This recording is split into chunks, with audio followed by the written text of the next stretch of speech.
நினைச்சானா சிவன் தான் நினைக்கிறாரு. நான் உனக்கு திஷ்டி சுத்துறேன் என்ன?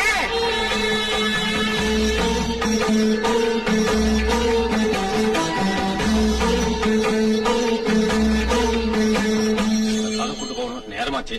எங்கட பிரசாதம்? கனக துர்காமன் சாப்பிட்டாங்க. சிலை எப்படி பிரசாதம் சாப்பிடும்? நிஜமா வந்து சாப்பிட்டாங்க. நீ சாப்பிட்டு அம்மா சாப்பிட்டதா பொய்யால சொல்ற? என்னமா அப்படி சிரிச்சுக்கிட்டு பாக்குற? அடி வாங்குறல்ல, நீதான் சாப்பிட்டேன்னு சொல்லு.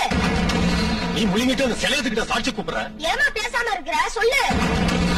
நான் சாப்பிட்டேன்னு சொல்றாரு, நீதான் சாப்பிட்டேன்னு சொல்லு. நீ இப்படியே பேசாம இருந்தா நான் வேகம் படிக்கிறத விட்டுருவேன். சொல்லு. வாய்க்கு ருசியா புளியோதரை கொடுத்தியே, அதை வாங்கி சாப்பிட்ட இந்த கையை கழுவ தண்ணி கொடுத்தியா?